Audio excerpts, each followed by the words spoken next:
इस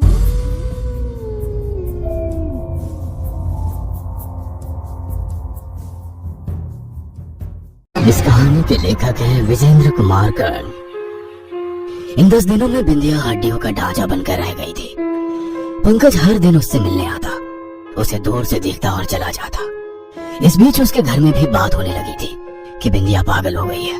पंकज को दूसरी लड़की के बारे में सोचना चाहिए, लेकिन सच्चा प्यार बहुत जिद्दी होता है, बहुत ही जिद्दी। उसे बिंदिया को ठीक होते देखना था। उसे एक बार फिर से उसका हाथ पकड़कर उसके साथ घूमना था और उससे धूमधाम से शादी करनी थी। कितनी मुश्किल से उसने अपने घर वालों को बिंदिया से शादी करने के लिए मनाया था। पंकज का मन बहुत अशांत हो गया था। बिंदिया की दोस्त दीपा ने उसे कई बार फूट फूट कर रोते देखा था। दीपा खुद भी बहुत परेशान थी। पंकज, हिम्मत रखो, बिंदिया जरूर ठीक हो जाएगी। उसे ठीक होना ही होगा, तुम्हारे लिए, हमरे लिए। 1 महीने बीत गए। बिंदिया अब जिंदा लाश बन गई थी। इस बीच पंकज उसे ठीक करने के लिए हर वो जतन करता रहा जो वो कर सकता था, चाहे वो नए डॉक्टर हो या कुछ और। इस क्रम में वो एक अघोरी से मिला। जलती चिताओं के पास शमशान में उस अघोरी का आशियाना था। जब पहली बार पंकज उस अघोरी से मिला था तो वो अपने दोनों पैरों को ऊपर कर शीर्षासन की अवस्था में आंखें बंद कर कोई मंत्र जाप कर रहा था। उसका पूरा शरीर भस्म से ढका हुआ था। पंकज ने उस अघोरी के बारे में सुन रखा था कि उसके पास कई सारी सिद्धियां हैं। पूरे 1 सप्ताह वो उस अघोरी के पास जाता रहा, लेकिन वो अघोरी उसी अवस्था में रहा। एक दिन उसने भी ठान लिया कि जब तक कि वो उस अघोरी से बात ना करे वो घर नहीं आएगा। पूरे 48 घंटे वो उसी शमशान में भूखे प्यासे रहा। फिर एक दिन, बहुत जिद्दी है रे तू, बहुत जिद्दी है। सुन, अपने प्रियतमा के बाल काट कर लाने होंगे तुझे जब वो गहरी नींद में हो, और ये शमशान की मिट्टी है ना, वैसे उसके तकिए के नीचे रख देना बिना उसे बताए। जब तुम उसका बाल लाओगे तो फिर ये मिट्टी भी मेरे पास लेते आना। तुझे सब पता चल जाएगा किसने तंत्र किया है तेरे प्रियतमा पर। और हाँ, किसी को भी नहीं पता चलना चाहिए कि तू क्या करने वाला है। अघोरी ने जो कहा था पंकज ने वही किया। इस काम के लिए भी उसे काफी मशक्कत भी करनी पड़ी। बिंदिया के घर वालों को उसने किसी तरह मनाया कि वो एक रात बिंदिया के साथ रहना चाहता है। अघोरी के कहे अनुसार आधी रात को उसने उसके बाल काटे। जब वो उसके बाल काट रहा था तो उसकी आंखों में आंसू थे। ये सब हम इसलिए कर रहे हैं कि तुम ठीक हो जाओ और हमको ये पता चल जाए कि वो कौन है जिसने हमारी बिंदिया का ऐसा हाल तंत्र के द्वारा किया है।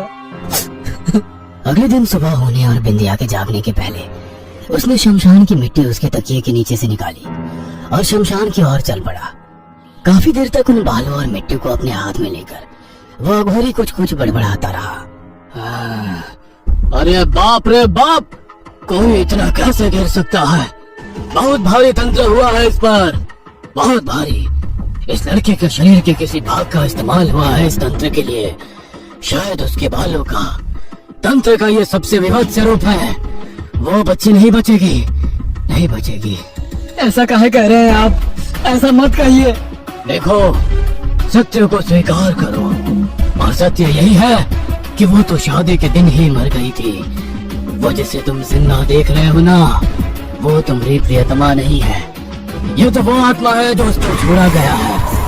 आत्मा कुछ दिनों तक उसके साथ है, फिर वो चली जाएगी हमेशा के लिए।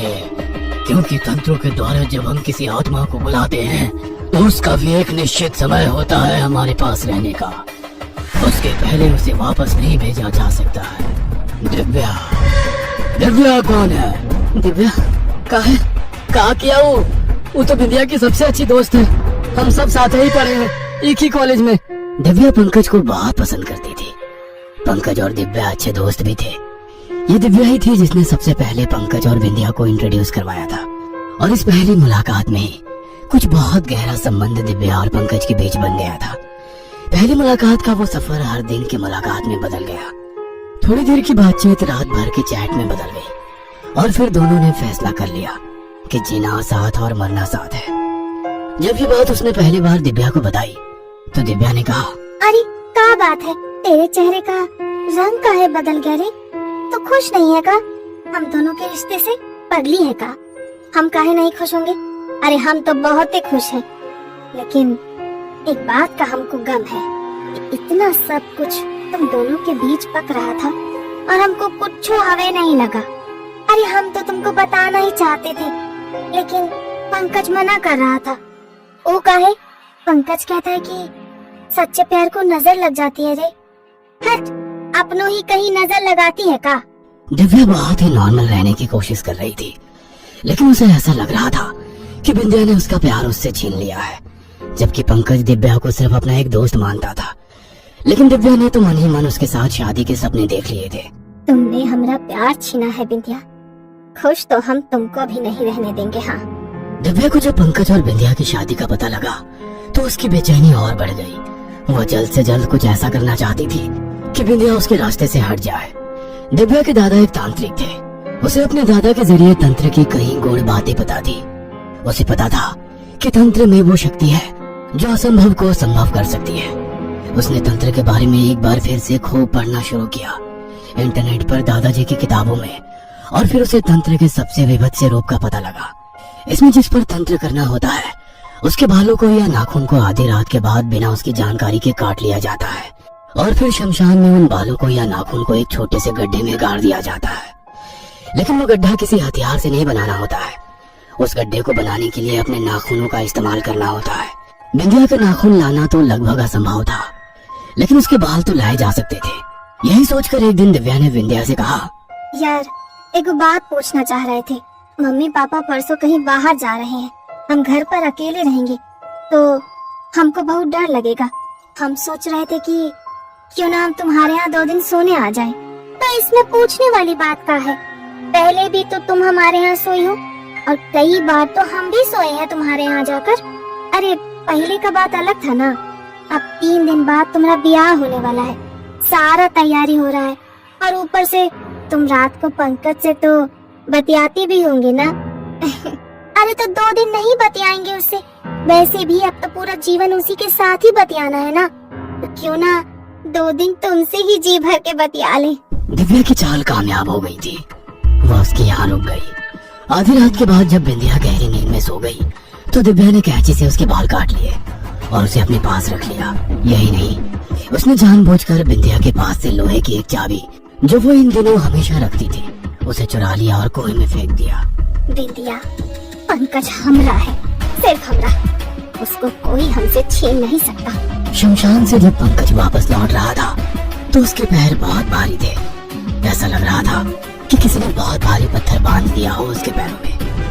वो बिंदिया के घर पहुंचा, लेकिन बाहर लोगों की जमा भीड़ देखकर उसका कलेजा जोर जोर से धड़कने लगा। अपने आप को संभालते हुए वो किसी तरह उसके घर में घुसा तो दिव्या भागती हुई उसके पास आई और जोर जोर से रोने लगी। पंकज, पंकज सब खत्म हो गया है, बिंदिया मर गई हम लोगों की बिंदिया मर गई। अरे ये बहुत गलत हो गया रे, बहुत गलत। बचपन से हम दोनों साथ साथ खेले थे, साथ पढ़े थे, सब कुछ साथ किया था, लेकिन देखो हमको छोड़कर चली गई बिंदिया। पंकज दिव्या की बातों का कोई रिएक्शन नहीं दे रहा था। वो बिंदिया के कमरे में गया और उसके मृत शरीर से जाकर लिपट गया और जोर जोर से रोने लगा। उठो ना, उठो ना, कहाँ सो गई तुम? उठो, तुमको कहे थे ना सच्चा प्यार को नजर लगता है, तुम मानती नहीं थी। अब हम क्या करेंगे तुम्हारे बिना इस दुनिया में? जानती हो, एक अंगूठी खरीदे थे हम कि तुमको वो सुहागरात पर देंगे, लेकिन साला शादी ही नहीं हुआ हम दोनों का, तो सुहागरात कैसे होता? लेकिन वो अंगूठी अभी है हमारी जेब में। हम तुमको पहनाना चाहता हूँ वो अंगूठी, पहना देना। बोलो ना, पहना दे। अरे बोलती काहे नहीं तुम? ऐसे तो बहुत बकबक किया करती थी, अब क्या हो गया तुमको? बोलो ना। पंकज ने अपनी जेब से अंगूठी निकाली और दिव्या की उंगलियों में पहनाने लगा, उन उंगलियों में जो बेजान थी। वहाँ का दृश्य देखकर सभी की आंखों में आंसू थे। तभी पंकज ने कहा, देखिए हमारी पत्नी मर गई है, हमको थोड़ी देर इसके साथ अकेला छोड़ दीजिए ना, हम आप लोगों के आगे हाथ जोड़ते हैं। पंकज की गुजारिश पर बिंदिया के परिवार वाले वहाँ से हट गए। पंकज ने कमरा बंद कर लिया और बिंदिया से बातें करने लगा। कुछ देर तक तो पंकज की आवाज आती रही, फिर उसकी आवाज आनी बंद हो गई। दिव्या ने उसे बाहर से पुकारना शुरू कर दिया, पंकज, पंकज। लेकिन उसने कोई जवाब नहीं दिया। दिव्या भागे भागे बिंदिया के माता पिता के पास गई और पंकज द्वारा दरवाजा नहीं खोलने की बात बताई। वे सभी घबरा गए। उन्होंने भी बाहर से बहुत आवाज लगाई, लेकिन पंकज ने कोई जवाब नहीं दिया। हमें दरवाजा तोड़ना पड़ेगा। बहुत मशक्कत के बाद दरवाजा तोड़ा गया। पंकज बिंदिया के बगल में मृत लेटा हुआ था। उसकी कलाई की नस कटी हुई थी, जिससे खून अब भी टपक रहा था। पंकज की ऐसी हालत देखकर दिव्या को सदमा लग गया। पंकज और बिंदिया को मरे हुए 6 महीने हो गए हैं। दिव्या मेंटल असाइलम में है और कभी कभी जोरों से चिल्लाती है, पंकज, पंकज, पंकज, पंकज, पंकज, पंकज।